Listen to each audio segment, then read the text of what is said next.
El aroma del té de jazmín subía en volutas tibias, mientras Elena doblaba las sábanas de lino con la precisión aprendida en 7 años de servicio silencioso. Sus manos, enrojecidas por el agua fría y la lejía, alisaban cada pliegue como si en esa tarea se ocultara toda su dignidad. En la posada del León de Oro, nadie preguntaba de dónde venía la muchacha del delantal gris. Bastaba con que el té llegara caliente y las habitaciones olieran a lavanda fresca cada amanecer.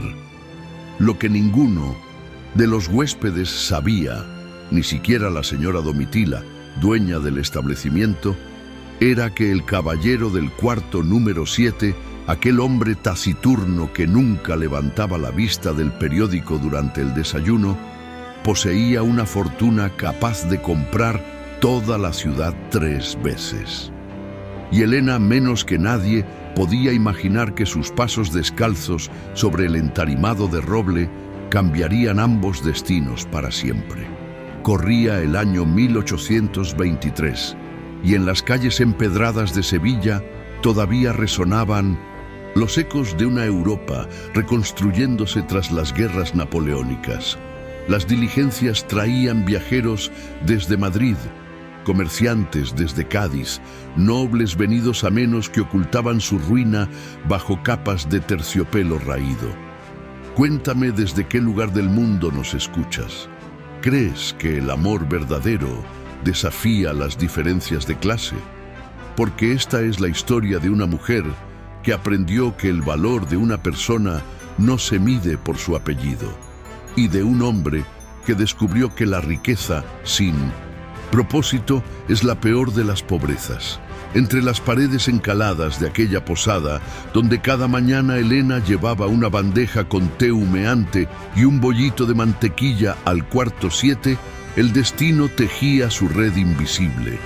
Y había un secreto, terrible, hermoso, esperando el momento de revelarse. Tenía 16 años entonces, y en sus ojos color avellana brillaba esa mezcla de terror y determinación que solo poseen quienes han perdido todo, excepto la voluntad de seguir respirando.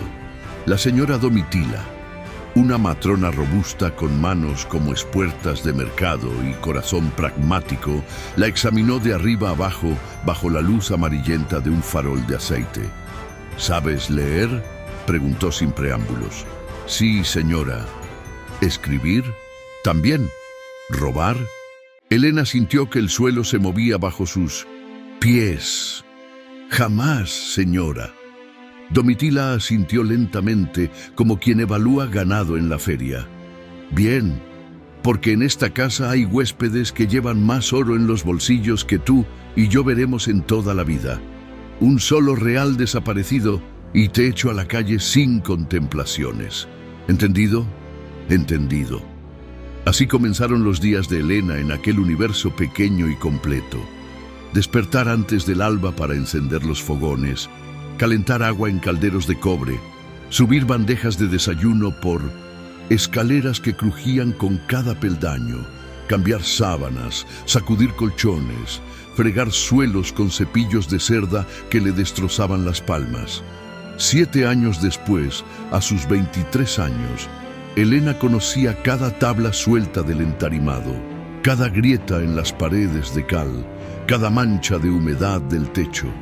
Conocía los ronquidos del señor Aparicio en el cuarto 3, las pesadillas de la viuda Menéndez en el 4, que gritaba nombres de muertos en mitad de la noche, los pasos sigilosos del estudiante del cuarto 6 que salía a encontrarse con alguna muchacha cuando creía que todos dormían.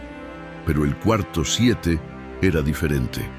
El cuarto 7 guardaba el silencio más absoluto que Elena había conocido jamás.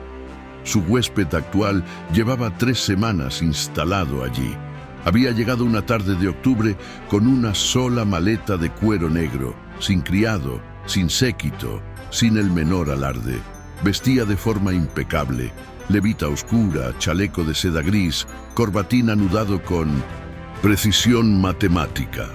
pero nada en su apariencia gritaba riqueza. Era más bien una elegancia contenida, casi deliberadamente anónima. «Requiero alojamiento por tiempo indefinido», había dicho a la señora Domitila con voz grave y serena.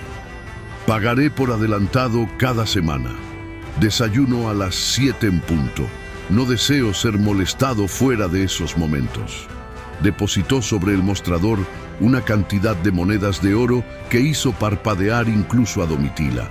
«¿Y cómo debo dirigirme a vuestra merced?», preguntó ella repentinamente más formal. «Llámeme, señor Andrés, es suficiente». Desde entonces, Elena había subido cada mañana a las 7 menos cuarto con la bandeja del desayuno: té de jazmín, 2 bollitos tibios con mantequilla, mermelada de naranja amarga y los días impares una porción de queso curado. Siempre té de jazmín. Nunca café, nunca chocolate. Té preparado con el ritual exacto que la señora Domitila le había enseñado. Agua hirviendo vertida sobre las hojas. Reposo en 3 minutos precisos, servido en la tetera de porcelana blanca con el filo dorado. Elena llamaba a la puerta con 3 golpes suaves. Una voz desde dentro: «Adelante». Y ella entraba con la cabeza gacha, dejaba la bandeja sobre la mesa junto a la ventana, recogía la del día anterior si aún estaba allí y se retiraba sin levantar la mirada. 3 semanas de este mismo ritual, 3 semanas en las que Elena apenas había visto el rostro del señor Andrés. Hasta aquella mañana de noviembre en que todo cambió. «Esperanzas, si puedes venir, ven. Si no puedes perdonarnos, al menos reza por su alma. Tu hermana, Lucía». Perdonar, como si el perdón fuera una moneda que una pudiera entregar a voluntad. Sacudió la cabeza para alejar esos pensamientos y llamó a la puerta del cuarto 7. «Adelante». Entró como siempre con la mirada baja. Pero esta vez, algo era distinto. El señor Andrés no estaba sentado a su escritorio como todas las mañanas, revisando papeles con expresión concentrada. Estaba de pie junto a la ventana, mirando hacia la calle, y cuando Elena entró, se volvió bruscamente. Por primera vez, ella vio su rostro completo bajo la luz del amanecer. Era un hombre de unos 40 años, quizá menos. Difícil de precisar porque su expresión llevaba el peso de quien ha vivido varias vidas. Rasgos angulosos, frente amplia, ojos de un tono entre gris y verde que parecían evaluar el mundo con la frialdad de un contable y la curiosidad de un filósofo. No era guapo en el sentido convencional, pero había en él una presencia magnética, una autoridad silenciosa que hacía que el aire mismo pareciera más denso en su cercanía. Y estaba observándola, no con la indiferencia distraída que los patrones suelen dedicar a la servidumbre, sino con atención completa, casi desconcertante. Elena sintió que el rubor le subía por el cuello. Dejó la bandeja torpemente sobre la mesa. «Disculpe, señor. Buenos días». «Buenos días», respondió él sin dejar de mirarla. Un silencio extraño se instaló entre ambos. Elena buscó la bandeja del día anterior para retirarse cuanto antes, pero no estaba en su lugar habitual. «La coloqué allí», dijo él, señalando una cómoda junto a la puerta. «Tiene una grieta. La taza. No quise que te cortaras al recogerla». Elena parpadeó sorprendida. ¿Cuándo había sido la última vez que alguien se preocupaba por si ella se cortaba? «Gracias, señor», murmuró y fue a buscar la bandeja. «¿Hace mucho que trabajas aquí?». La pregunta la detuvo en seco. Los huéspedes nunca preguntaban. Los huéspedes de calidad fingían que las criadas eran muebles que se movían solos. «7 años, señor». «¿Y antes?». Elena sintió que el piso volvía a moverse bajo sus pies como aquella primera noche. «Antes vivía con mi familia». «¿Por qué te fuiste?». La grieta en su voz debió ser audible porque él agregó inmediatamente: «Perdona, no es asunto mío, es solo que pareces educada». Tu forma de hablar, de moverte, no es común en... Se detuvo, buscando las palabras correctas.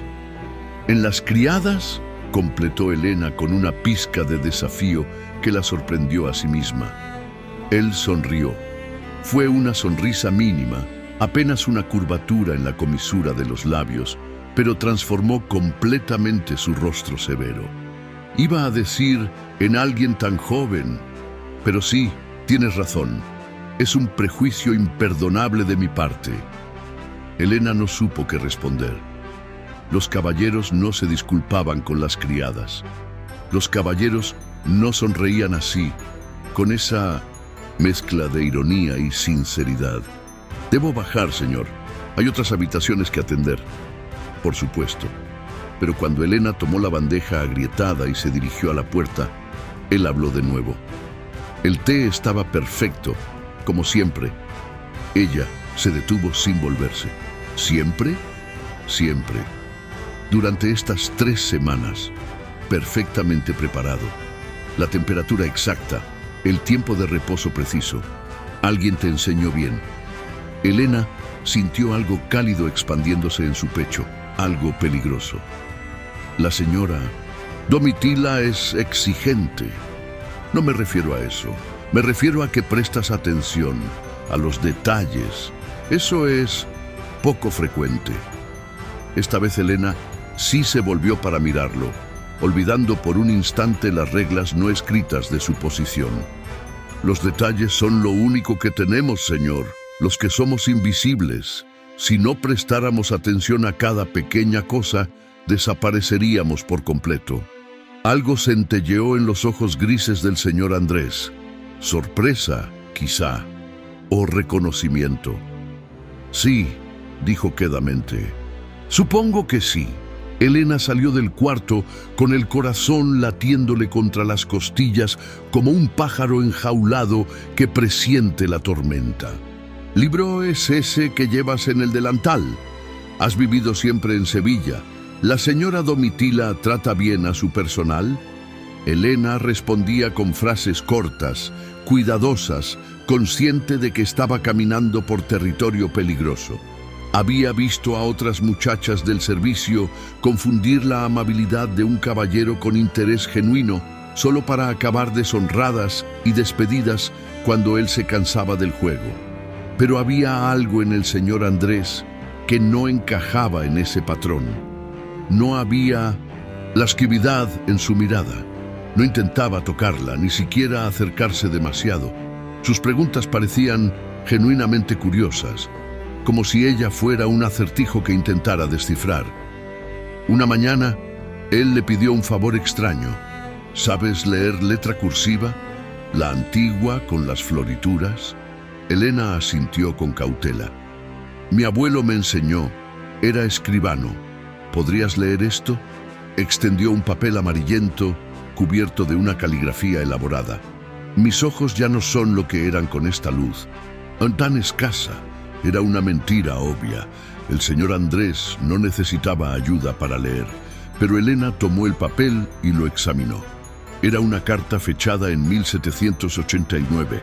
Hablaba de una transacción comercial, de barriles de aceite enviados desde Andalucía a Inglaterra, de precios y puertos y aranceles. Estimo que el cargamento arribará a Portsmouth antes de la luna llena de agosto, leyó Elena. Los compradores ingleses pagan mejor que los franceses, pero exigen puntualidad absoluta. Un solo día de retraso y cancelan el contrato sin contemplaciones. Levantó la vista y encontró al señor Andrés observándola con esa atención desconcertante. «Tienes buena dicción», dijo él, «y entiendes lo que lees, no solo repites palabras. Mi abuelo decía que leer sin comprender es como comer sin saborear.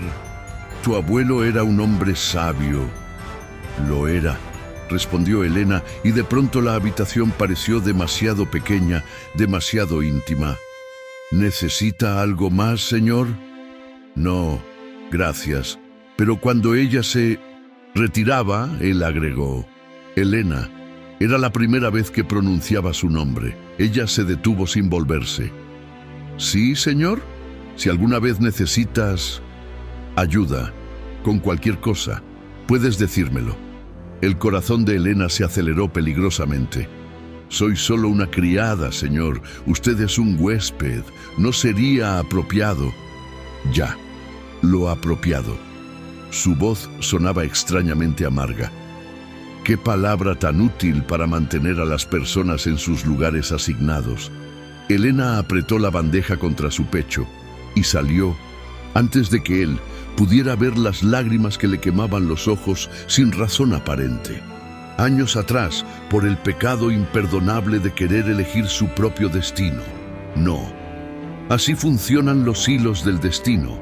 Tejen en la oscuridad y solo cuando la trama está completa revelan el dibujo que estuvieron creando todo el tiempo. Casualmente, al pasar, como quien no quiere la cosa, que encendió sus alarmas internas. Una tarde, mientras Elena fregaba el suelo del comedor, Domitila se sentó pesadamente en una silla y la observó trabajar.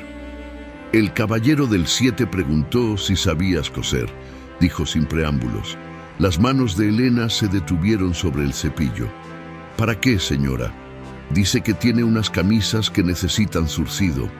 Le dije que mandaría a Petra, que es la mejor costurera de la casa. ¿Y qué? Respondió él, que prefería que fueras tú. El tono de Domitila era neutro, pero había una advertencia implícita en sus palabras. Elena se enderezó, las rodillas doloridas después de una hora de fregar. Señora Domitila, yo nunca... Ya sé que tú nunca, la interrumpió la patrona. Eres buena muchacha, Elena, discreta, trabajadora. Por eso te lo digo, ten cuidado. ¿Cuidado con qué? Con confundir amabilidad con interés. Los caballeros como ese... Hizo un gesto vago hacia el techo, hacia las habitaciones superiores. Viven en un mundo distinto al nuestro. Para ellos somos entretenimiento temporal. Cuando se aburren o se marchan, nosotras seguimos aquí, pero con la reputación manchada y sin modo de limpiarla. Elena sintió que la rabia le subía por la garganta. Yo no soy ninguna ingenua, señora. Sé perfectamente cuál es mi lugar. ¿De veras? Domitila la miró con una mezcla de compasión y escepticismo. Porque en estos 7 años nunca te vi sonreír al bajar. Del cuarto de ningún huésped. Hasta ahora. Elena abrió la boca para protestar, pero las palabras se le atascaron. Había estado sonriendo. Era tan transparente. Solo hago mi trabajo, murmuró finalmente. Bien, entonces seguirás haciendo tu trabajo. Y nada más que tu trabajo. Domitila se puso de pie con esfuerzo. Mañana le dirás al señor Andrés que Petra se encargará de sus camisas. Y si pregunta por qué, le dices que estás ocupada con otras tareas. Sí, señora. Pero esa noche, cuando Elena subió a su cuarto bajo el tejado, una habitación minúscula que compartía con Petra y otra muchacha llamada Rosa, no pudo dormir.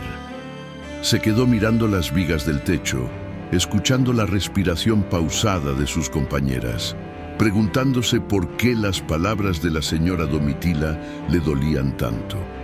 Porque tenían razón, eso era lo peor. Tenían toda la razón del mundo. Ella no era nadie, una criada, una fugitiva de su propio pasado. Y el señor Andrés, fuera quien fuese, pertenecía a un estrato social que consideraba a personas como ella tan relevantes como los muebles. Entonces, ¿por qué cada conversación con él se sentía como el momento más real de su día? ¿Por qué el sonido de su voz, grave, pausada, con ese dejo de melancolía que no sabía ocultar, se había convertido en el único consuelo en medio de la monotonía de sus jornadas? Idiota, se dijo a sí misma en la oscuridad. Estúpida, ingenua, ¿no aprendiste nada hace 7 años? Pero cuando amaneció y fue hora de preparar el té de jazmín para el cuarto 7, sus manos temblaban al verter el agua hirviendo sobre las hojas perfumadas. Sí, señor, Petra se encargará de ellas. Es mejor costurera que yo. Ya veo. Una pausa. ¿Fue decisión tuya o de la señora Domitila?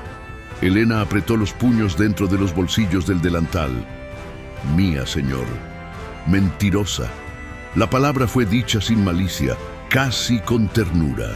Elena se volvió, olvidando todas las precauciones.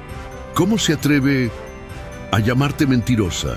Porque lo eres, y porque ambos sabemos que la señora Domitila te advirtió que te mantuvieras alejada de mí. Sonrió sin humor. Es lo que haría cualquier patrona responsable, proteger a su personal de los caballeros predadores. ¿Usted no es... ¿Qué? ¿Un predador? Se acercó a la ventana dándole la espalda. Quizá no, o quizá lo soy de un modo que aún no comprendes. Elena sintió que debía marcharse, salir de aquella habitación, poner distancia entre ella y aquel hombre que hacía que todas sus defensas, cuidadosamente construidas, se tambalearan, pero no se movió. ¿Por qué me habla así?, preguntó, y su voz sonó más frágil de lo que pretendía. ¿Qué quiere de mí? Él se volvió lentamente. La luz grisácea del amanecer iluminaba su rostro anguloso y en sus ojos había algo que Elena no supo identificar. ¿Soledad? ¿Cansancio? No lo sé, admitió él. Honestamente, no lo sé. Solo sé que en 20 años de viajar por el mundo, de tratar con reyes y comerciantes y nobles de toda estirpe, nunca he conocido a nadie tan real como tú. Soy una criada, dijo Elena, pero las palabras sonaron huecas incluso a sus propios oídos. Eres una mujer que lee a Cervantes escondida en los rincones de la cocina, que habla 3 idiomas cuando cree que nadie la escucha, que prepara el té con el cuidado de quien ejecuta un ritual sagrado porque es lo único sobre lo que tiene control absoluto en su vida. Dio un paso hacia ella, solo uno. No me insultes fingiendo que eres solo una criada. El silencio que siguió fue tan denso que Elena podía escuchar los latidos de su propio corazón. ¿Cómo sabe eso de mí?, susurró. Porque presto atención, como me dijiste que hacías tú. Los detalles, las cosas pequeñas que revelan las grandes verdades. Elena sintió que algo se quebraba dentro de ella. Todas las murallas que había construido, ladrillo a ladrillo, durante 7 años de silencio y supervivencia. No puede hacer esto, dijo, y le sorprendió descubrir que estaba llorando. No puede venir aquí, a esta casa, y hacer que yo sienta... No pudo terminar la frase.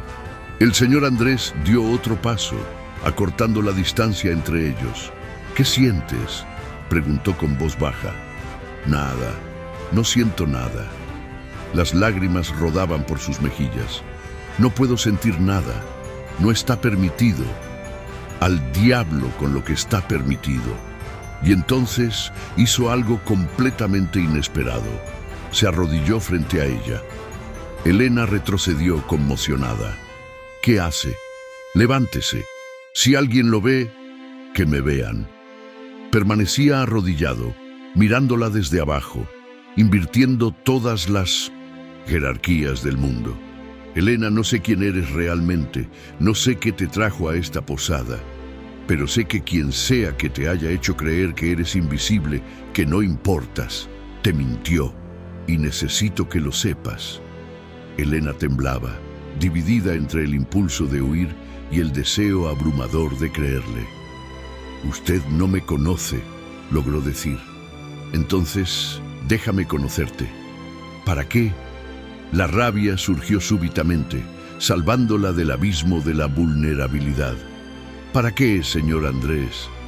Usted seguirá el camino, volverá a su vida, a su mundo, y yo seguiré aquí, fregando suelos y llevando bandejas. Esta conversación no cambiará nada.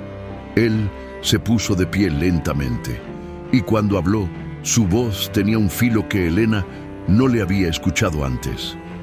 ¿Y si te dijera que no tengo ningún mundo al que volver? ¿Que esta posada anónima es el único lugar donde he podido respirar en 20 años? No le creería. Lo sé, sonrió con tristeza. Yo tampoco me creería si estuviera en tu lugar. Elena se limpió las lágrimas con el dorso de la mano. Debo irme, tengo trabajo.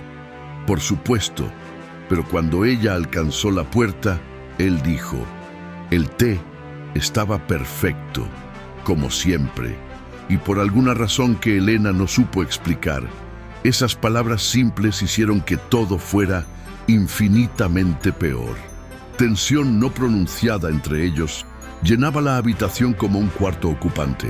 Elena sentía su mirada siguiéndola mientras dejaba la bandeja, mientras recogía las tazas del día anterior, mientras se retiraba con su reverencia habitual. Y sabía, con esa certeza que no necesita palabras, que él estaba librando la misma batalla que ella, la batalla contra un sentimiento que no tenía futuro posible. Petra, la costurera, subió varias veces al cuarto 7 para zurcir las famosas camisas. Bajaba cada vez con los ojos brillantes, parloteando sobre lo educado y generoso que era el caballero, sobre la propina extraordinaria que le había dado. Y tan guapo, suspiraba, aunque con esa tristeza en los ojos, como si cargara el peso del mundo. Elena apretaba los dientes y seguía fregando, o pelando patatas, o lo que fuera que estuviera haciendo para mantener las manos ocupadas y la mente alejada de pensamientos peligrosos. Pero por las noches, en la oscuridad de su cuarto, bajo el tejado, se permitía recordar el sonido de su voz, la forma en que la miraba como si realmente la viera, las palabras que había dicho arrodillado frente a ella. Necesito que lo sepas. Saber que había alguien en el mundo que no la consideraba invisible. ¿Y qué diferencia hacía eso? ¿Qué diferencia podía hacer? Lo examinó con curiosidad antes de entregárselo a Elena. Llévale esto al caballero del 7 y vuelve enseguida. Elena subió las escaleras con el sobre en la mano. El lacre era de color verde oscuro, con un sello que representaba un barco de 3 mástiles. Algo en su estómago se contrajo sin razón aparente. Llamó a la puerta. Entró. El señor Andrés estaba de pie junto a la ventana, mirando hacia la calle como tantas otras mañanas. Señor, ha llegado correspondencia para usted. Se envolvió, y cuando vio el sobre en manos de Elena, algo cambió en su expresión. Se puso rígido. Déjalo sobre la mesa. Elena obedeció. Pero cuando se disponía a salir, él habló. Elena, espera. Ella se detuvo, el corazón acelerándose sin motivo. Él tomó el sobre, lo miró largamente sin abrirlo y luego lo dejó caer sobre la mesa como si quemara. ¿Sabes leer escudos heráldicos? La pregunta la tomó por sorpresa. Un poco. Mi abuelo me enseñó algunos. ¿Qué ves en ese sello? Elena se acercó con cautela y examinó el lacre verde. Un barco, 3 mástiles, y debajo, creo que son olas, o quizá nubes. ¡Olas! Su voz sonaba extrañamente hueca. Es el escudo de la casa Villamor, una de las familias comerciantes más ricas de España, quizá del mundo. Elena sintió que el suelo se movía bajo sus pies. ¿Es usted Andrés Villamor, único heredero, propietario de la flota mercante más grande del Mediterráneo, dueño de plantaciones en las Indias, fábricas en Inglaterra, bodegas en Francia? Sonrió sin humor. Un magnate, como dirían en las gacetas. El silencio que siguió fue ensordecedor. ¿Por qué está aquí?, logró preguntar Elena. En una posada como esta. Porque en todos los palacios del mundo no hay un solo lugar donde pueda ser simplemente Andrés, solo un hombre, no una fortuna, no un apellido, no una oportunidad de negocio. La miró directamente. Hasta que llegué aquí y una muchacha de ojos avellana me sirvió té de jazmín como si fuera el acto más importante del universo. Elena retrocedió un paso. No puede decirme estas cosas. No ahora que sé. ¿Qué sé? que soy rico. ¿Eso cambia algo? Lo cambia todo. La voz de Elena se quebró. Ustedes y yo soy... No tiene sentido. Nada de esto tiene sentido. Por primera vez en mi vida, dijo Andrés quedamente, algo tiene todo el sentido del mundo. Elena negó con la cabeza, las lágrimas quemándole los ojos. No, yo tengo que irme. Salió del cuarto sin mirar. Atrás, bajó las escaleras a toda velocidad, cruzó la cocina ignorando las preguntas alarmadas de Petra, salió al patio trasero y se dejó caer contra la pared de piedra, sollozando hasta que no le quedó aire en los pulmones. Porque ahora sabía, y saber lo hacía todo infinitamente peor. Un magnate, el hombre más rico que había pisado jamás aquella posada. Quizá el hombre más rico que ella conocería en toda su vida.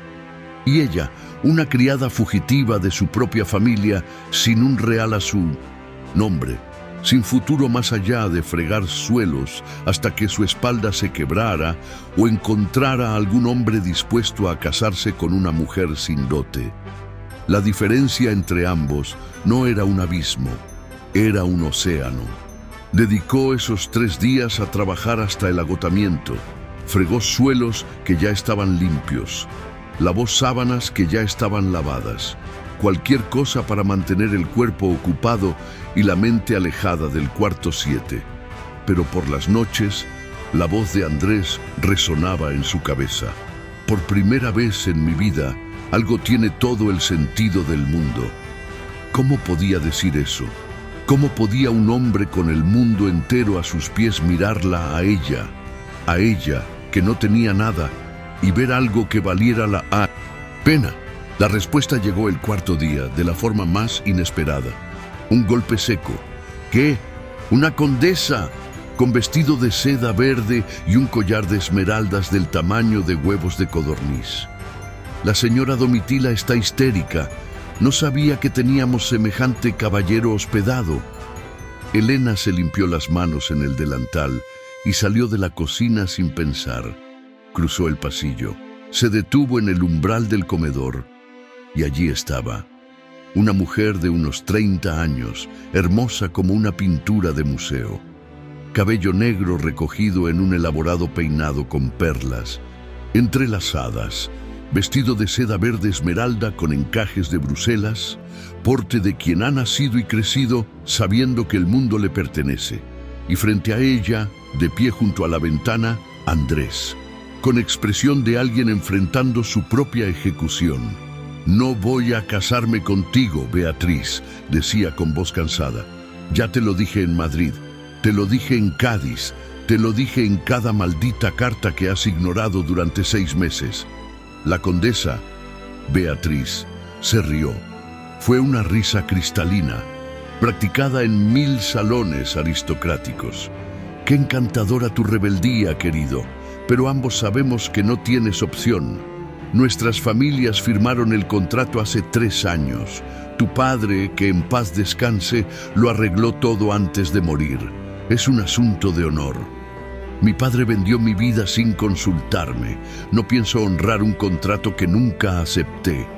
¿Y qué harás? ¿Esconderte en posadas de mala muerte el resto de tu existencia?» Los ojos de Beatriz brillaban con malicia. «Oh, sí. Andrés, sé exactamente dónde has estado estos meses. Mis informantes son muy eficientes». Elena sintió que debía retirarse, que estaba presenciando algo privado, algo que no le concernía. Pero sus pies no obedecían. Andrés apretó los puños. «Mi respuesta es no, final y definitivamente no». «Entonces», dijo Beatriz con voz suave como seda y venenosa como arsénico, «me veré obligada a revelar ciertos asuntos. Esa pequeña irregularidad en los libros contables de tu flota, la que descubrí revisando los documentos que tu padre dejó.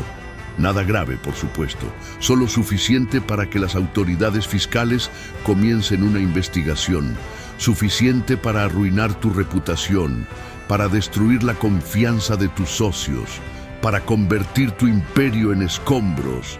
El rostro de Andrés se puso lívido. «Estás mintiendo. ¿De veras quieres arriesgarte a comprobarlo?» Elena sintió que la rabia le subía por el pecho, ardiente y purificadora. Antes de poder detenerse, dio un paso un frente. «Es chantaje», dijo con voz clara. «Lo que está haciendo es chantaje». Ambos se volvieron hacia ella. Beatriz la examinó de arriba a abajo con una mirada que habría congelado el mar. «¿Y tú quién eres? ¿La criada?» Su voz goteaba desprecio. «Vuelve a la cocina, muchacha. Los asuntos de los adultos no te conciernen». «Beatriz», advirtió Andrés, pero Elena no necesitaba que nadie la defendiera. «Conozco el chantaje cuando lo escucho, señora», dijo Elena, y fue como si todos los años de rabia contenida encontraran finalmente una salida. «Y sé reconocer a alguien que usa el honor como arma mientras carece por completo de él». El silencio que siguió fue absoluto. Beatriz dio un paso hacia Elena y en sus ojos había una furia fría que helaba la sangre. «Ten mucho cuidado con cómo me hablas, muchacha. Puedo arruinar tu vida con una sola palabra». «Mi vida ya está arruinada», respondió Elena con una calma que la sorprendió a sí misma. «No tengo nada que perder. Pero usted sí. Tiene un nombre, una reputación. ¿Qué dirán en sus preciosos salones cuando se sepa que tuvo que recurrir al chantaje para conseguir marido?» Por un momento, Elena creyó que Beatriz la abofetearía, pero entonces la condesa se volvió hacia Andrés. «¿Esto es lo que has encontrado aquí? ¿Una criada insolente con ideas por encima de su estación?» Sonrió con crueldad. «Qué pintoresco». «Elena», dijo Andrés con voz tensa, «por favor, ve a la cocina». Fue la palabra «por favor» lo que la detuvo. No una orden, una súplica. Elena miró a Andrés, luego a Beatriz, y entendió con claridad dolorosa que no había nada que ella pudiera hacer. No era su batalla, no era su mundo. Hizo una reverencia mínima y salió del comedor con la cabeza alta y el corazón hecho pedazos. Subido a su cuarto y no había salido desde entonces. Que la señora Domitila estaba alterada porque ahora sabía que su huésped era prácticamente un príncipe y ella lo había tratado como a cualquier viajero común. Elena no dijo nada. Siguió trabajando mecánicamente, las manos ocupadas, mientras su mente daba vueltas sin cesar. Al caer la noche, cuando ya había terminado sus tareas y se disponía a subir a su cuarto bajo el tejado, la señora Domitila la interceptó. «El señor Villamor pidió en verte». El corazón de Elena se detuvo. «Ahora. Señora, yo no creo que sea apropiado». «Yo tampoco, pero él fue muy claro. Dijo que si no subías, bajaría él mismo a buscarte, y prefiero que esto no se convierta en más espectáculo del que ya es». Elena subió las escaleras con las piernas temblorosas. Llamó a la puerta del cuarto 7. «Adelante». Entró.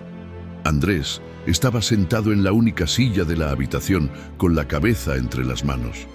Cuando levantó la vista, Elena vio el agotamiento grabado en cada línea de su rostro.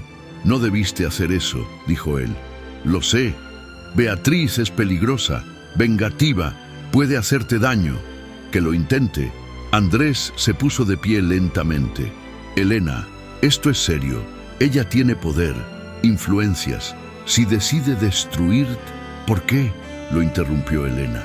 «¿Por qué le importa tanto lo que me pase? No soy nadie, una criada. Usted mismo dijo...» «Al diablo con lo que dije», estalló Andrés. «Al diablo con todas las mentiras que nos decimos para mantener este maldito orden del mundo.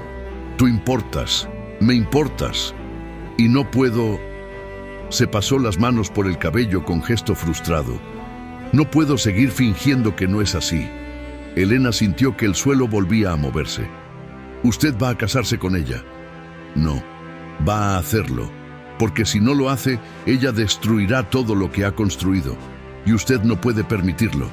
Hay demasiadas personas que dependen de usted. Empleados, familias. ¿No puede sacrificar todo eso por ti? La miró fijamente. Puedo y lo haré. No. Elena sintió las lágrimas rodando por sus mejillas. No puede. Yo no valgo tanto. Nadie vale tanto. Andrés cruzó la habitación en 2 zancadas y tomó el rostro de Elena entre sus manos. Fue el primer contacto físico entre ellos y Elena sintió que todo su cuerpo ardía. Escúchame bien, dijo él con voz ronca. Durante 20 años he construido un imperio. He acumulado más oro del que podría gastar en 10 vidas. He codeado con reyes y he cerrado negocios que movieron el destino de naciones. Y cada noche me iba a dormir sintiéndome vacío, porque nada de eso importaba. Nada de eso era real. Andrés. Y entonces llegaste tú, con tu té de jazmín y tus manos agrietadas por el trabajo, con tu forma de mirar el mundo como si cada detalle fuera sagrado, con tu dignidad inquebrantable a pesar de todo lo que has sufrido. Sus pulgares acariciaron las mejillas de Elena, secando las lágrimas. Por primera vez en mi vida, algo importa. Tú importas y no voy a renunciar a eso. No por Beatriz, no por el dinero, no por nada, pero sin peros. Y entonces, con una suavidad que contrastaba con la intensidad de sus palabras, la besó. Fue un beso desesperado, como de 2 náufragos que se aferran el uno al otro en medio de la tormenta. Elena se aferró a él, olvidando todas las reglas, todos los no debes, toda la distancia que el mundo había puesto entre ellos. Cuando finalmente se separaron, ambos temblaban. «Esto está mal», susurró Elena. «Lo sé, no tiene futuro. Ya encontraremos uno. Andrés, sea sensato. He sido sensato toda mi vida y me ha llevado a la miseria disfrazada de éxito». La miró con una intensidad que le quitó el aliento. «Déjame ser un idiota, por primera vez. Contigo». Elena se rió entre lágrimas. «Eres imposible, completamente». Se quedaron abrazados en medio de aquella habitación pequeña, mientras afuera el mundo seguía girando indiferente a su revolución privada. Pero las revoluciones, incluso las privadas, tienen consecuencias, y las consecuencias estaban a punto de llegar. Siempre quiere creer la peor versión posible. Petra, la costurera, fue la primera en distanciarse de Elena. Rosa, su otra compañera de cuarto, comenzó a hacer comentarios mordaces sobre muchachas que se creen demasiado para fregar suelos. Los otros empleados la miraban con una mezcla de envidia y desprecio. Y la señora Domitila, cuyo pragmatismo superaba cualquier sentimentalismo, tomó la decisión que Elena ya sabía que vendría. «Tienes que irte», le dijo una mañana, sin rodeos. «No puedo permitir que te quedes. Los otros huéspedes están comenzando a hablar. Dicen que esta es una casa sin moral, que permito conductas indecentes bajo mi techo». Elena estaba sentada en la cocina, con las manos envueltas alrededor de una taza de té frío. No sintió sorpresa, ni siquiera dolor, solo una especie de cansancio infinito. «Entiendo, señora. Te pagaré la semana completa y te daré una carta de recomendación, aunque…» Domitila se frotó las manos incómoda. «Aunque será difícil que alguien te contrate después de esto». «Lo sé, Elena, yo…» La voz de la patrona se suavizó. «No creo que hayas hecho nada malo, pero el mundo no funciona con lo que yo crea. Funciona con apariencias, y las apariencias están en tu contra». «¿Cuándo debo irme?» «Mañana por la mañana». Elena asintió. Se puso de pie. Subió a su cuarto bajo el tejado para recoger sus escasas pertenencias. 2 vestidos remendados, un chal, el libro de Cervantes que había rescatado años atrás de un basurero, la última carta de su hermana. Estaba doblando su ropa cuando escuchó pasos en la escalera. Pasos pesados, decididos, que no pertenecían a ninguna de sus compañeras de cuarto. La puerta se abrió sin que nadie llamara. Era Andrés. ¿Es verdad?, preguntó sin preámbulos. ¿Domitila te echó? Elena siguió doblando su vestido con manos temblorosas. No me echó. Me pidió que me fuera. Es diferente. Es exactamente lo mismo. Entró en la habitación minúscula y su presencia la llenó por completo. No puedes aceptarlo. ¿Qué otra opción tengo? Venirte conmigo. Elena dejó caer el vestido. Se volvió lentamente. ¿Qué? Venirte conmigo, repitió Andrés, y en su rostro había una determinación que Elena no le había visto nunca. Tengo una casa en Madrid, otra en Barcelona, propiedades por toda España. Puedes elegir, vivirás como una dama. Nunca más tendrás que fregar suelos ni llevar bandejas. Te daré todo lo que necesites. El silencio que siguió fue ensordecedor. ¿Como tu amante?, preguntó Elena finalmente, y su voz sonaba extrañamente tranquila. Andrés retrocedió como si lo hubiera abofeteado. No, yo no era eso lo que... ¿Entonces qué? ¿Como tu protegida? ¿Tu proyecto de caridad? La rabia que Elena había estado conteniendo durante días finalmente estalló. ¿Crees que es mejor vivir en una jaula de oro que en una jaula de hierro? Seguiría siendo una jaula, Andrés. Seguiría siendo alguien que depende por completo de tu voluntad. No, es eso lo que quiero. Entonces, ¿qué quieres?, gritó Elena. Dímelo, ¿qué futuro ves para nosotros? Tú, el magnate que debe casarse con una condesa para salvar su imperio. Y yo, la criada fugitiva sin nombre ni pasado. ¿Qué futuro? No lo sé. Andrés se pasó las manos por el cabello con desesperación. No tengo todas las respuestas, Elena. Solo sé que no puedo dejarte ir. No puedo ver cómo te vas y no hacer nada. Pues tendrás que aprender. Elena tomó su pequeño atado de pertenencias y se dirigió a la puerta, pero Andrés se interpuso en su camino. Si es dinero lo que necesitas, no quiero tu dinero. Si es un lugar donde quedarte, no quiero tu caridad. Entonces, ¿qué diablos quieres? La frustración en su voz era palpable. Elena lo miró a los ojos y cuando habló, su voz temblaba. Quiero que me mires y no veas a alguien a quien rescatar. Quiero que me respetes lo suficiente para dejarme tomar mis propias decisiones, incluso si son malas. Quiero... Se detuvo, porque lo que estaba a punto de decir era demasiado grande, demasiado imposible. Quiero que seas lo suficientemente valiente para destruir el mundo que te aprisiona, en lugar de tratar de meterme a mí en esa misma prisión. ¿Y si lo hago?, preguntó él quedamente. ¿Si rechazo a Beatriz? ¿Si dejo que mi imperio se desmorone? ¿Si pierdo todo lo que he construido? ¿Entonces serás feliz? No, respondió Elena, y las lágrimas volvieron a rodar por sus mejillas. Porque entonces me odiarías, quizá no hoy, quizá no mañana, pero algún día mirarías atrás y verías todo lo que perdiste por mí, y ese día me odiarías, y yo no podría soportarlo. Elena, déjame ir, Andrés, por favor.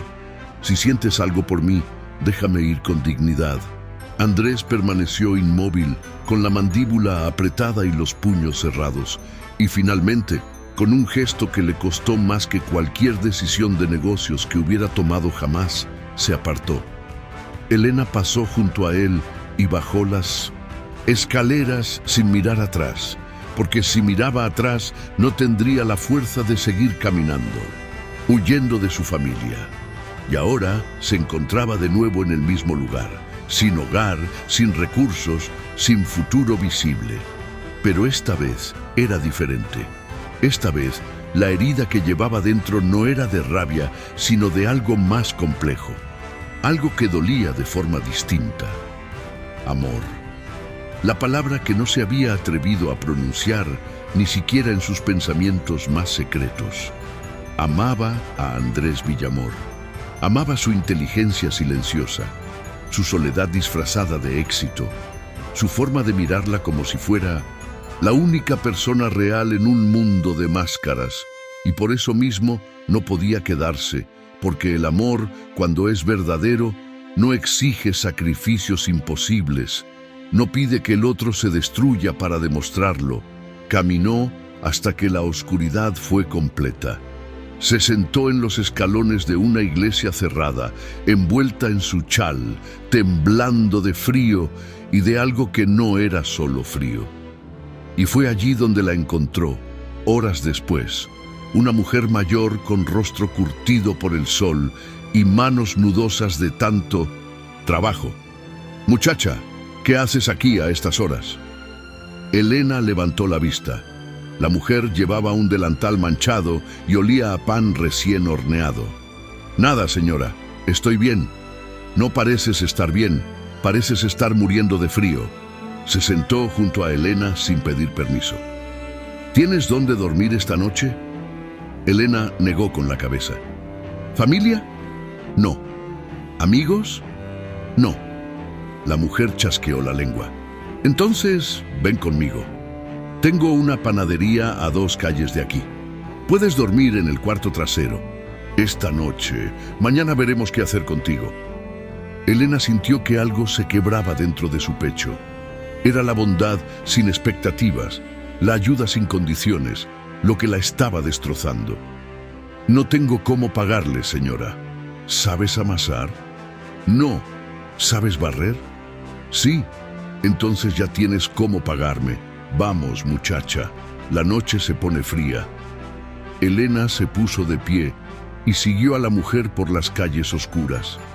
Y mientras caminaba, pensó que quizá el mundo estaba lleno de personas como aquella, panadera, personas que tendían la mano sin pedir nada a cambio, personas que reconstruían con paciencia lo que otros destruían con crueldad. Quizá había esperanza después de todo. Presencia maternal que parloteaba sin cesar mientras amasaba, que contaba historias de sus hijos ya crecidos y dispersos por el mundo, que insistía en que Elena comiera más porque estaba tan flaca que un vendaval la llevaría volando. Pasó una semana, luego 2. Elena no preguntó por Andrés, no permitió que su nombre cruzara sus labios, pero pensaba en él cada mañana al despertar y cada noche antes de dormir. Se preguntaba si habría aceptado finalmente casarse con Beatriz, si habría regresado a Madrid, si la recordaba o si ella ya era solo una anécdota extraña en su vida. La criada de la posada que se atrevió a desafiarlo. Una tarde, mientras Elena fregaba el suelo de la panadería, Inés regresó de la plaza con expresión extraña. «Elena, hay rumores por toda la ciudad». Elena sintió que el corazón le daba un vuelco. «¿Qué clase de rumores?» «Sobre Andrés Villamor, el magnate. Dicen que rechazó públicamente a la condesa de Alcaraz, que renunció a su compromiso matrimonial delante de la mitad de la nobleza sevillana, que está siendo investigado por las autoridades por no sé qué irregularidades en sus cuentas». Inés se sentó pesadamente en un taburete. «Dicen que está arruinado, o en camino a la ruina». El suelo pareció inclinarse bajo los pies de Elena. «¿Cuándo?» «Hace 3 días. La Gaceta de hoy lo cuenta todo. El escándalo está por todas partes». Elena se quitó el delantal con manos temblorosas. «Necesito salir». «¿Ahora? ¿A dónde?»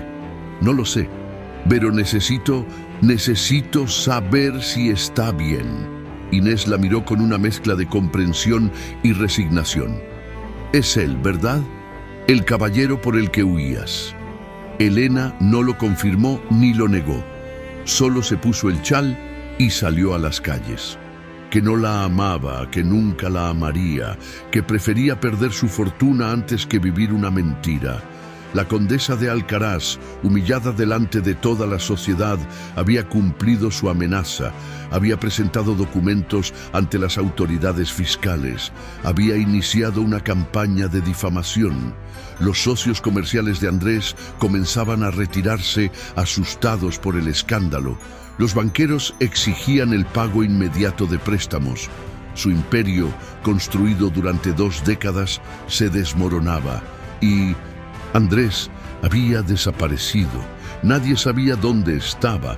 Algunos decían que había huido a América, otros que se había encerrado en alguna de sus propiedades, otros que había sido arrestado. Elena regresó a la panadería con el corazón latiendo tan fuerte que sentía que iba a estallar. «Tengo que encontrarlo», le dijo a Inés. «¿Y cómo vas a hacerlo? Es un hombre rico con recursos, puede estar en cualquier parte». «No», dijo Elena con una certeza repentina. «Sé dónde está». De Oro lucía exactamente igual que siempre. Elena se detuvo frente a la puerta respirando hondo para armarse de valor. Entró. La señora Domitila levantó la vista del mostrador y palideció al verla. «Elena, no esperaba... ¿Está aquí?» Domitila no necesitó preguntar de quién hablaba. «Cuarto 7, pero Elena... no sé si...» Elena ya estaba subiendo las escaleras. Llamó a la puerta con 3 golpes suaves. Los mismos 3 golpes de siempre.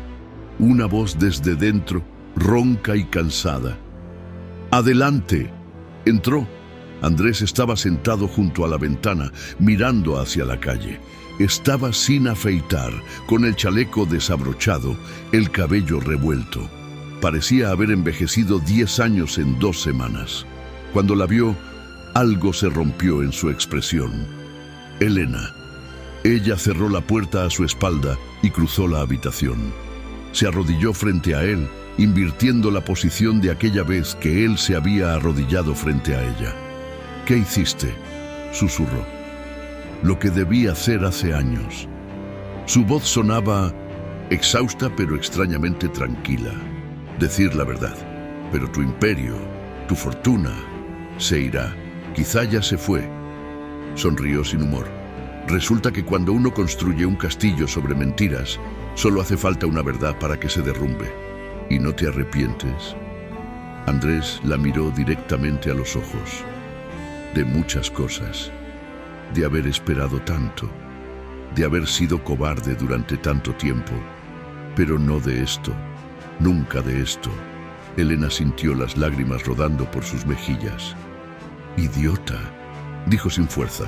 «Idiota, obstinado y suicida. Completamente. ¿Y ahora qué?». «No lo sé». Se encogió de hombros.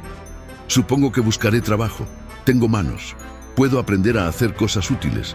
Quizá termine fregando suelos, como tú». Elena se rió entre lágrimas. «No tienes idea de cómo fregar suelos. Entonces tendrás que enseñarme».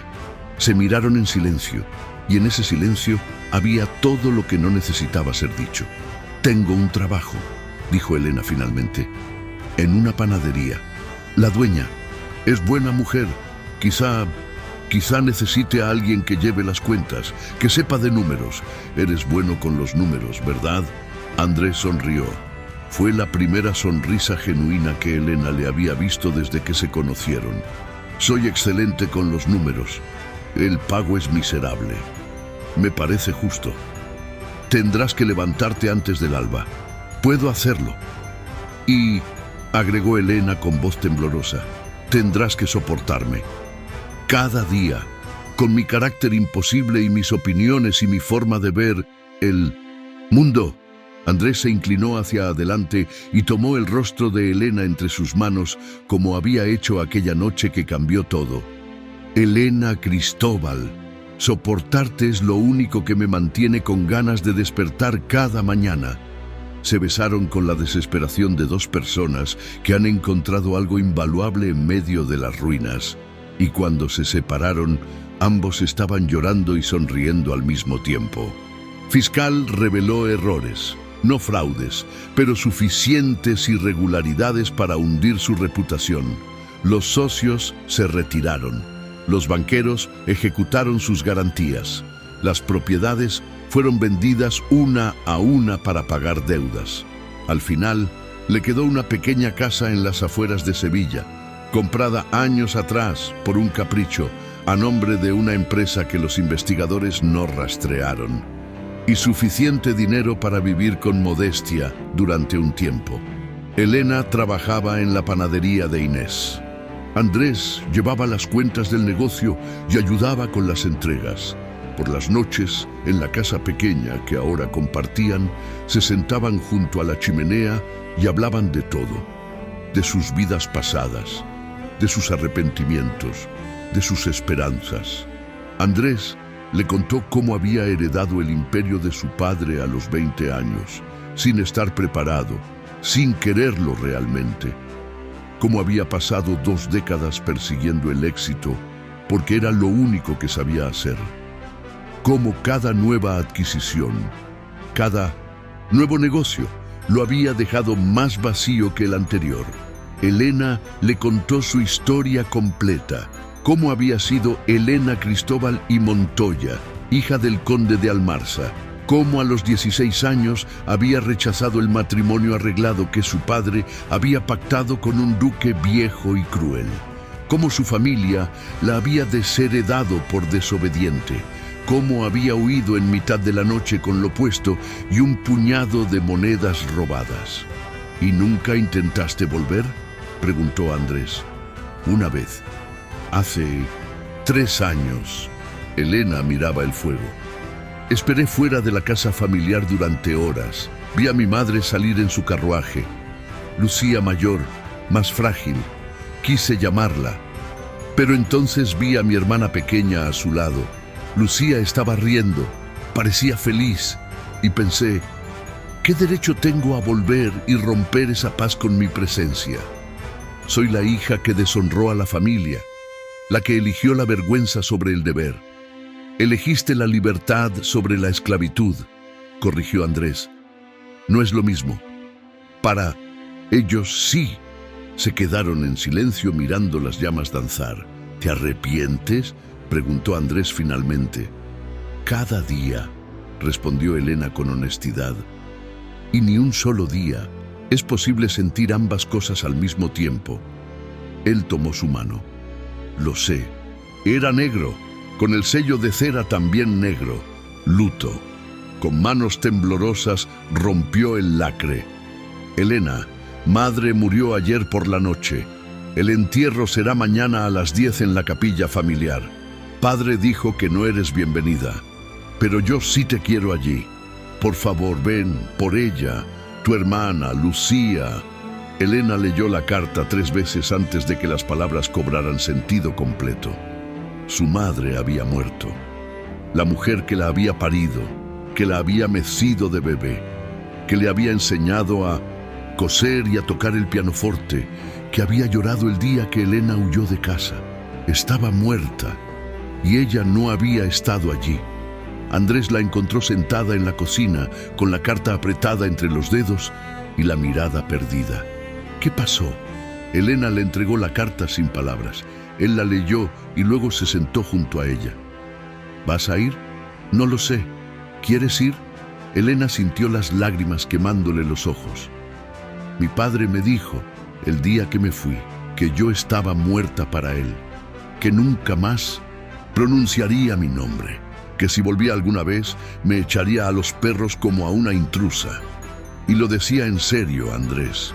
No era una amenaza vacía, era una promesa. Pero tu hermana te invita. Lucía tenía 11 años cuando me fui, ahora tiene 18. Ni siquiera sé si me reconocería, si me perdonaría por haberla abandonado. No la abandonaste. Te fuiste para no morir en vida. Elena negó con la cabeza. Para ella fue un abandono. Para mi madre también. Y ahora mi madre está muerta. Y yo nunca podré pedirle perdón. Nunca podré explicarle por qué hice lo que hice. Nunca podré decirle que la amaba, que la amo, a pesar de todo. Andrés la abrazó mientras ella lloraba. Y cuando finalmente las lágrimas se agotaron, Él dijo: entonces ve y despídete, no por tu padre, por ti, porque si no vas, pasarás el resto de tu vida con este arrepentimiento. ¿Y si mi padre cumple su amenaza? ¿Si me echa? ¿Si me humilla delante de todos? Entonces yo estaré allí para recogerte y volveremos a casa juntos. La miró a los ojos. No estás sola esta vez, Elena, ya no estás sola. Su vida anterior. Puedo esperar aquí, dijo él. No tienes que entrar si no quieres. Pero Elena negó con la cabeza. He huido suficientes veces en mi vida. Comenzaron a llegar los carruajes, primero los de la familia.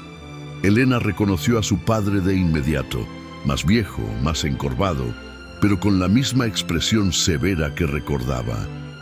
Junto a él venía Lucía, ahora una mujer joven de extraordinaria belleza, vestida de negro riguroso, con el rostro pálido y los ojos enrojecidos. Luego llegaron los nobles de la región, los duques, condes, vizcondes, todos con sus mejores galas fúnebres, todos cumpliendo con el ritual social que la muerte exigía. Elena esperó hasta que todos hubieran entrado en la capilla.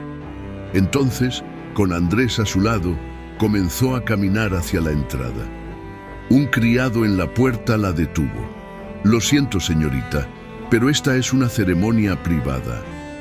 Soy Elena Cristóbal y Montoya, dijo ella con voz clara, hija de la difunta. Tengo derecho a despedirme de mi madre. El criado palideció, miró hacia el interior de la capilla, indeciso. El señor conde dejó instrucciones específicas. Las instrucciones son para los criados, dijo una voz desde dentro de la capilla. No para la familia, era Lucía. Había salido y ahora estaba de pie en el umbral, mirando a Elena con ojos que eran exactamente iguales a los que Elena recordaba, pero con una madurez que no estaba allí 7 años atrás. Elena, dijo, y su voz se quebró. Viniste.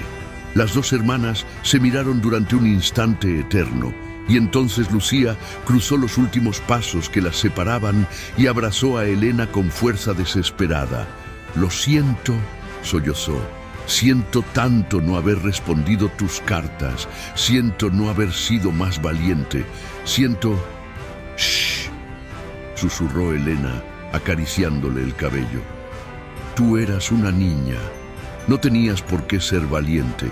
Yo era la mayor. Era mi responsabilidad. Se quedaron abrazadas hasta que una voz fría como el hielo resonó desde 1900 el interior de la capilla. Lucía, entra ahora mismo. El conde de Almarza estaba en la entrada, con el rostro pétreo y los ojos ardiendo de furia contenida.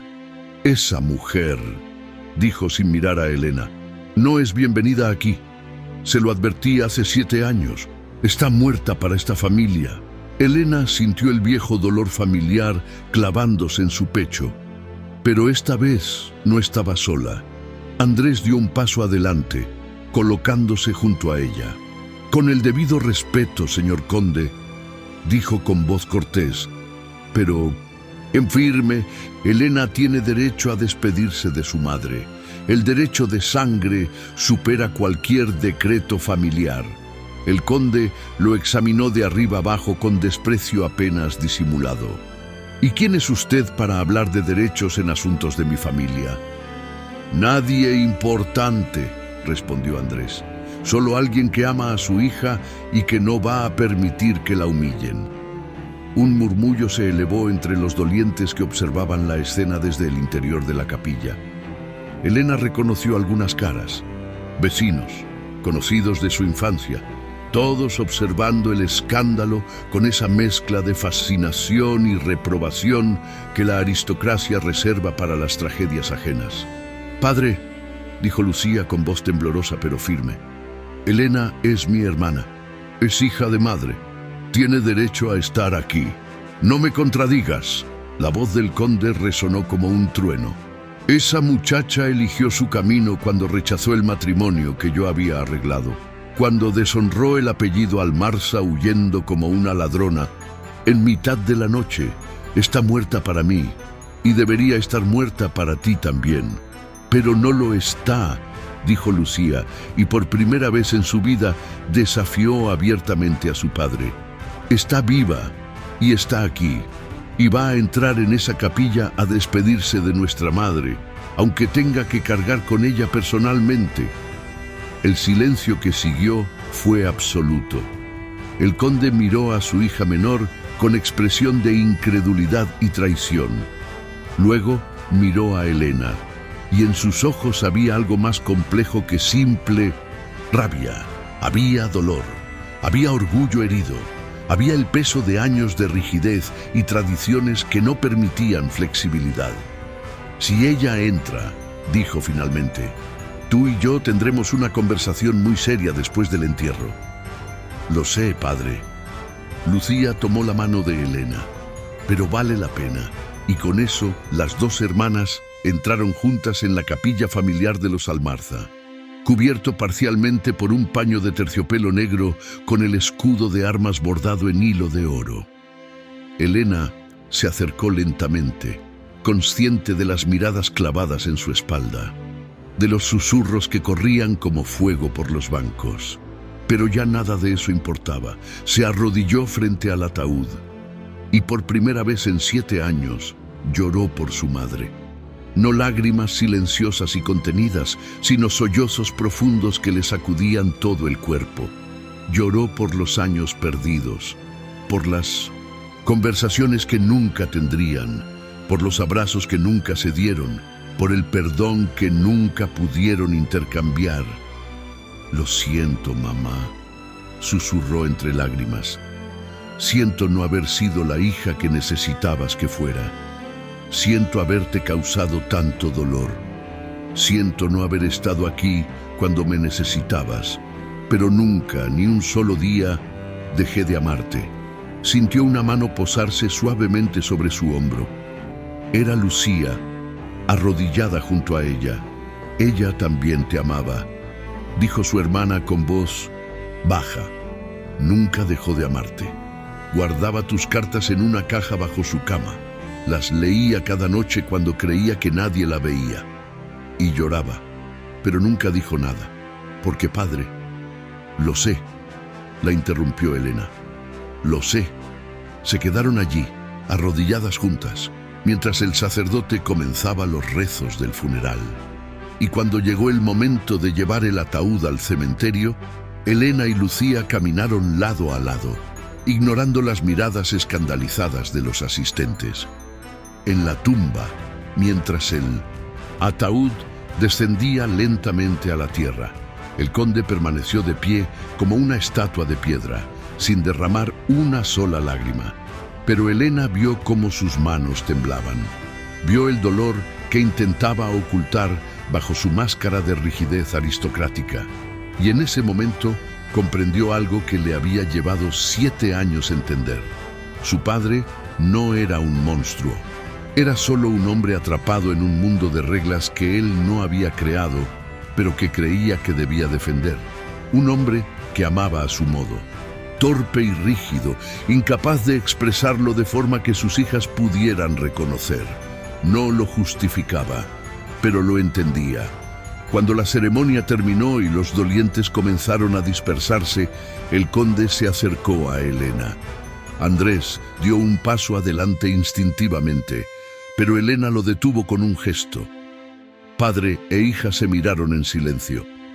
«Viniste», dijo él finalmente. «Vine, a pesar de lo que te dije, a pesar de mis advertencias, a pesar de todo». El conde asintió lentamente, como si confirmara algo para sí mismo. «Eres tan obstinada como tu madre. Ella también desobedeció a su familia cuando se casó conmigo. Dijeron que yo era demasiado estricto, demasiado severo. Ella lo hizo de todas formas». Una pausa. Nunca se arrepintió, aunque yo le di razones suficientes para hacerlo. «Padre, no», la interrumpió. «Déjame terminar. Durante 7 años te consideré muerta porque era más fácil que admitir que quizá yo estaba equivocado. Que el matrimonio que había Arreglado para ti no era lo mejor, que tu felicidad importaba más que los tratados comerciales y las alianzas entre familias. Su voz se quebró ligeramente. Tu madre me lo dijo, cada día durante 7 años, y cada día yo me negaba a escuchar. Elena sintió las lágrimas rodando de nuevo por sus mejillas. Yo tampoco fui justa contigo. Me fui sin explicaciones, sin darles la oportunidad de entender. Solo huí. Huiste porque te di miedo, porque fui un tirano que confundió amor con control. La miró directamente por primera vez. No espero tu perdón, Elena. No lo merezco, pero necesitaba que supieras que tu madre nunca dejó de amarte. Y que yo tampoco, aunque no tuve el valor de admitirlo hasta ahora. El conde se dio la vuelta y caminó de regreso hacia su carruaje con pasos rígidos, como si cada uno le costara un esfuerzo inmenso. Elena se quedó allí, temblando, hasta que Lucía la abrazó. Es lo más parecido a una disculpa que escucharás de él, dijo su hermana. Pero es algo, repitió Elena, y sintió que algo dentro de ella, algo que había estado roto durante 7 años, comenzaba lentamente a sanar. Viajar, de conocer el mundo más allá de los salones aristocráticos. Y Elena le contaba sobre su vida en la panadería, sobre Andrés y cómo habían encontrado el uno al otro en medio de las ruinas de sus vidas anteriores, sobre la felicidad que había descubierto en lo simple, el olor del pan recién horneado, el calor de una chimenea en invierno, las conversaciones nocturnas sin máscaras ni pretensiones. Eres más feliz ahora que cuando vivías con nosotros, observó Lucía una tarde. Lo soy, admitió Elena. Y eso no significa que no duela, no significa que no extrañe cosas de esa vida. Pero sí, soy más feliz. Entonces tomaste la decisión correcta. No lo sé. Quizá no existen decisiones correctas o incorrectas, solo decisiones y consecuencias y la voluntad de vivir con ambas, temblorosas. Elena, padre ha decidido restituir tu parte de la herencia materna. No es mucho. La mayor parte está vinculada al mayorazgo que pasará a mi esposo cuando me case. Pero es suficiente para que tengas seguridad. También ha ordenado que tu nombre sea reinserto en los archivos familiares. Ya no estás oficialmente muerta para los Almarza. No es una reconciliación completa. Padre sigue siendo padre, orgulloso, terco, incapaz de expresar afecto de forma directa. Pero es su manera de decir que se arrepiente, de decir que te reconoce como su hija. Te extraño, ven a visitarme pronto. Quiero que conozcas al hombre con quien voy a casarme. Es un profesor de filosofía, pobre como una rata, pero con el corazón más grande del mundo. Padre está horrorizado. Creo que aprendí algo de ti después de todo. Con amor, Lucía. Elena leyó la carta 3 veces antes de que las palabras cobraran sentido completo. Luego se la entregó a Andrés, que estaba sentado junto a ella, preparando el té de jazmín de la tarde, un ritual que habían mantenido todos estos meses. Él la leyó en silencio y luego sonrió. Tu hermana es sabia, es rebelde. Lo mismo digo.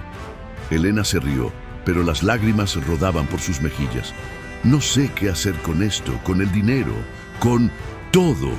¿Qué quieres hacer? Elena se quedó pensativa. Miró a su alrededor, la casa pequeña pero cálida que compartían, los libros apilados en las estanterías que Andrés había construido con sus propias manos, la tetera de porcelana blanca con el filo dorado que él había rescatado de sus pertenencias anteriores. Quiero hacer algo que importe, dijo finalmente. Algo que ayude a personas como nosotros. Personas que han perdido todo, que no tienen a dónde ir. ¿Qué estás pensando? Una escuela, dijo Elena, y su voz ganaba fuerza con cada palabra. O un refugio, o ambas cosas.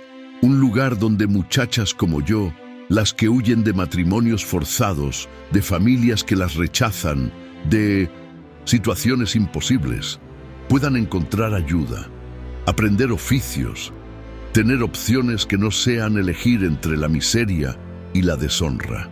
Andrés la miró con esa expresión que Elena había aprendido a reconocer, admiración mezclada con asombro, como si cada día descubriera algo nuevo en ella. Es una idea magnífica. ¿Me ayudarás? Tú sabes de administración, de números, de cómo hacer que las cosas funcionen. Elena, la interrumpió él, tomando sus manos.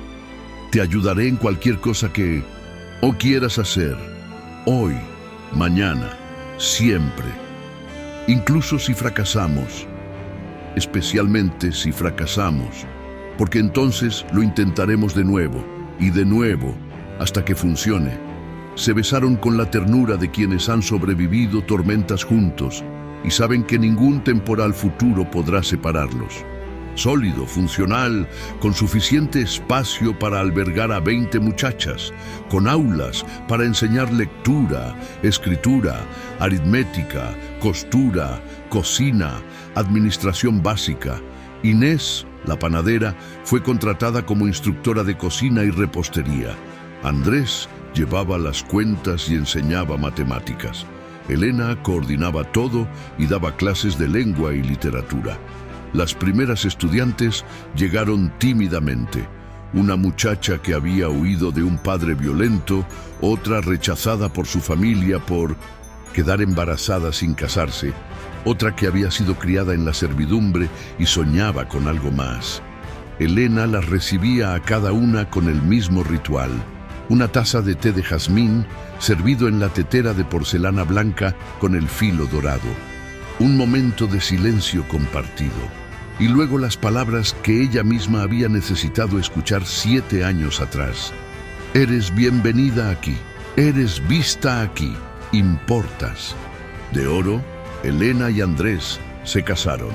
Fue una ceremonia pequeña, en la capilla del pueblo, con solo unos pocos invitados: Inés, Lucía y su esposo el profesor, algunas de las muchachas de la escuela, la señora Domitila, quien lloró durante toda la ceremonia y luego insistió en que siempre había sabido que acabarían juntos. El conde de Almarza no asistió, pero envió un regalo: la vajilla de porcelana que había pertenecido a su difunta esposa, con una nota breve escrita de su puño y letra. Tu madre hubiera querido que la tuvieras. Sé feliz. Elena lloró al leerla y guardó la nota en la misma caja donde conservaba todas las cartas de su hermana, todas las memorias de su madre, todos los fragmentos de su pasado que había aprendido a reconciliar con su presente.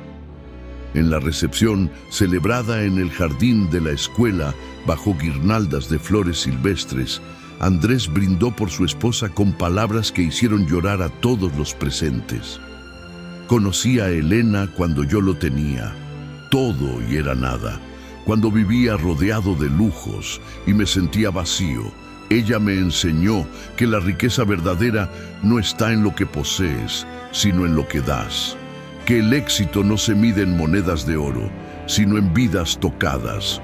Que el amor verdadero no busca completar a otro, sino acompañarlo en su propia plenitud.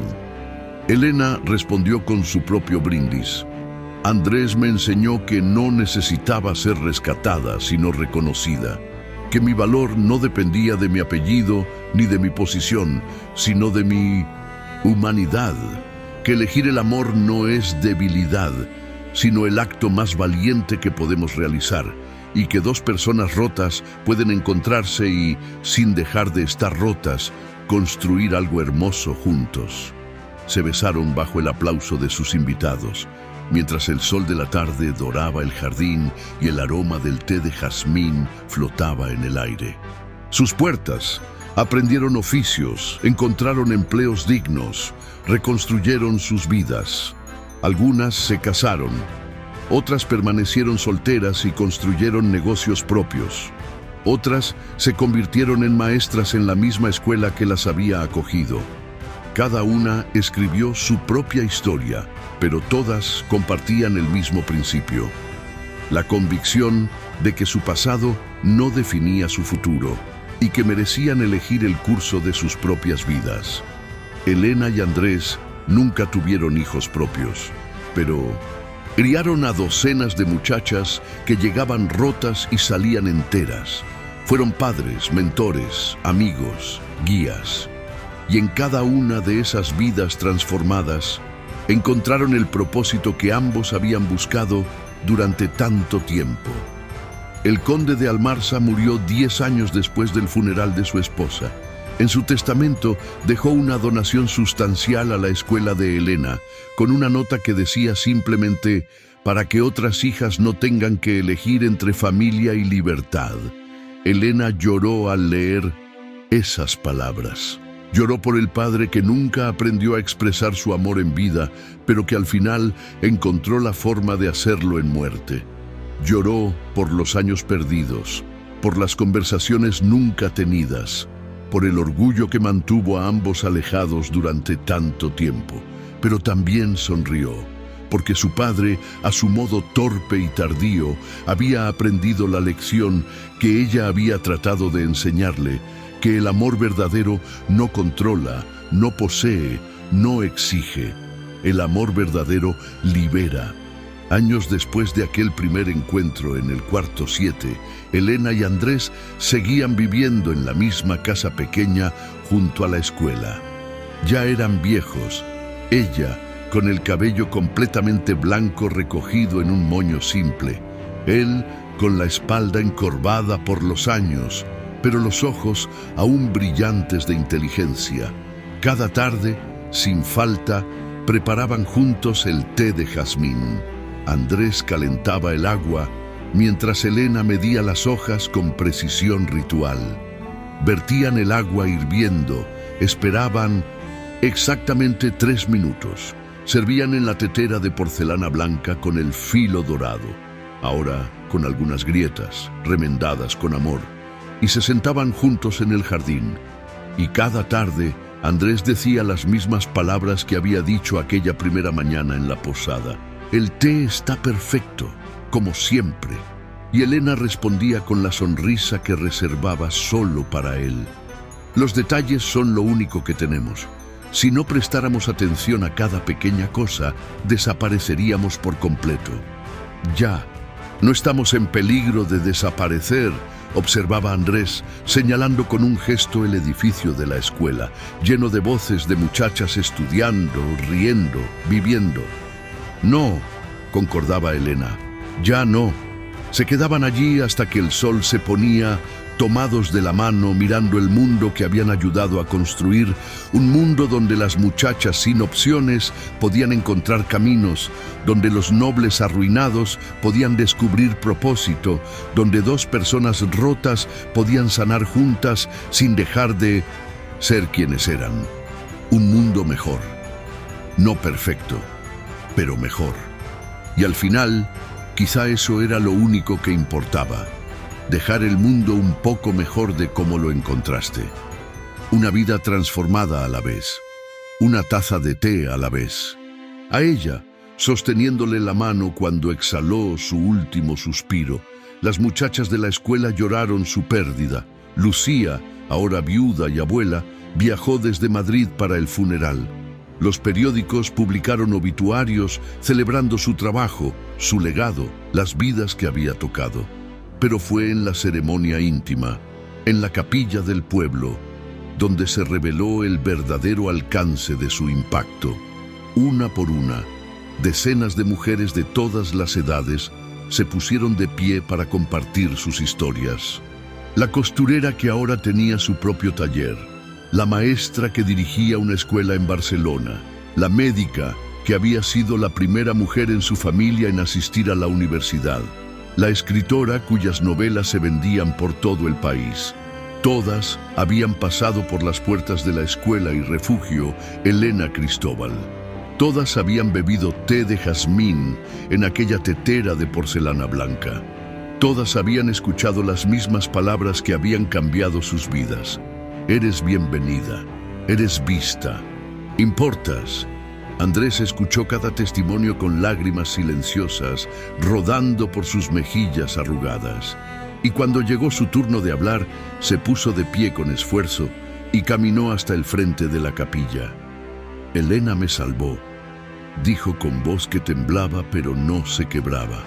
No de la pobreza, aunque también perdí mi fortuna. No de la soledad, aunque estaba solo en medio de multitudes. Me salvó de la mentira más peligrosa que un hombre puede vivir. La mentira de que el éxito externo puede compensar el vacío interior.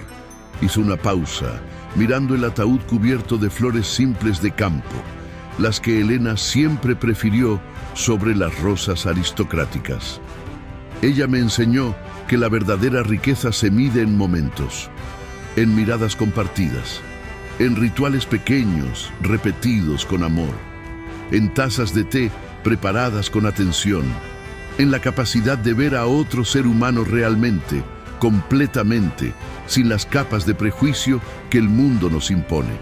Su voz se quebró finalmente y me enseñó que nunca es demasiado tarde para empezar de nuevo, para elegir el amor sobre el miedo, para elegir la verdad sobre la conveniencia. Se sentó, agotado por el esfuerzo, y sintió las manos de las muchachas de la escuela sobre sus hombros, sosteniéndolo como él y Elena las habían sostenido durante décadas. Los Almarza, vivas o muertas, reconciliadas o distanciadas, merecían su lugar en la tierra familiar. Sobre su lápida, Andrés mandó grabar palabras simples. Elena Cristóbal y Montoya de Villamor, 1800-1860. Vio a los invisibles, amó a los olvidados, construyó refugios donde había desiertos, el té siempre estuvo perfecto. Y debajo, más pequeño, el símbolo que había definido su vida juntos. Una tetera de porcelana con vapor elevándose en volutas delicadas. Los pasó en la casa pequeña junto a la escuela, rodeado de las muchachas que lo llamaban abuelo, aunque no compartieran sangre. Cada tarde preparaba té de jazmín en la tetera agrietada. Servía 2 tazas y dejaba una junto a la silla vacía donde Elena solía sentarse. «El té está perfecto», decía en voz alta, como siempre. Y en el silencio que seguía, podía jurar que escuchaba la risa de Elena, suave como el viento entre los naranjos. Escribió sus memorias durante esos años.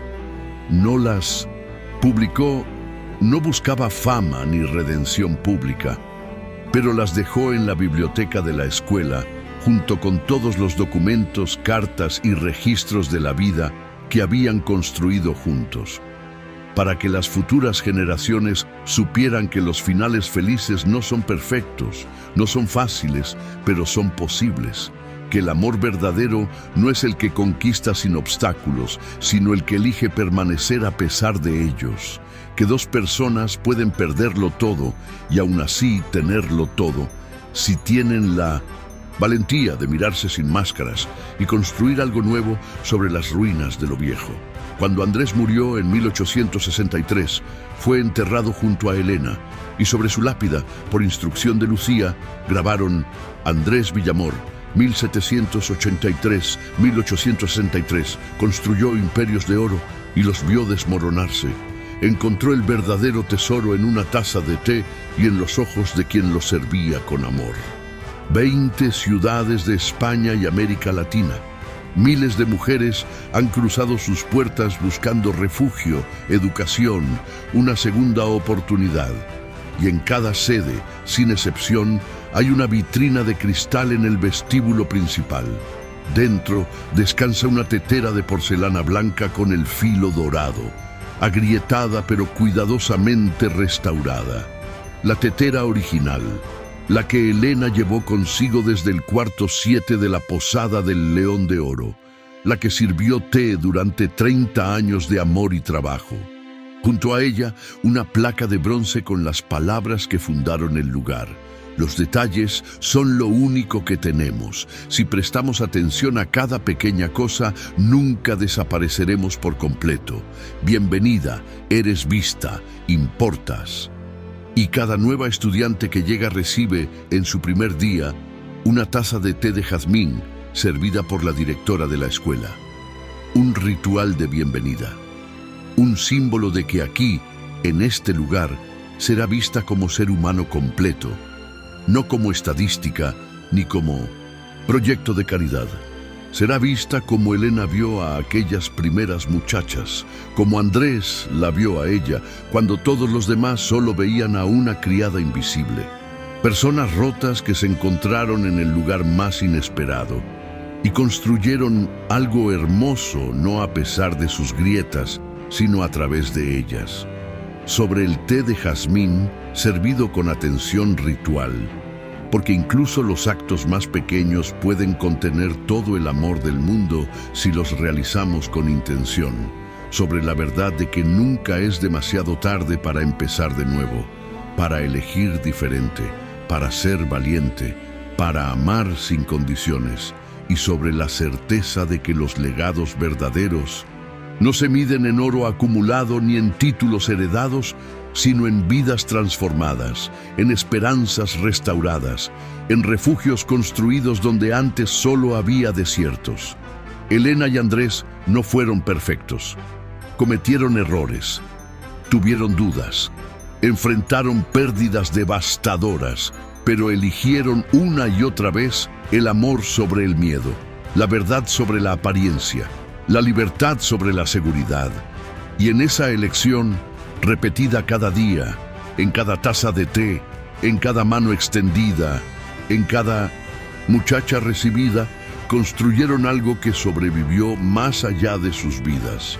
Un testimonio vivo de que el amor verdadero no es el que se declara en palabras grandilocuentes, sino el que se vive en gestos cotidianos, en rituales compartidos, en la atención prestada a los detalles que otros ignoran, en la capacidad de ver lo sagrado en lo ordinario, en una taza de té preparada con amor, en una mano sostenida en silencio, en una puerta abierta para quien no tiene a dónde ir, en la promesa cumplida cada amanecer: eres bienvenida, eres vista, importas.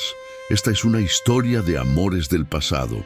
Si esta historia tocó tu corazón, escribe Jazmín en los comentarios.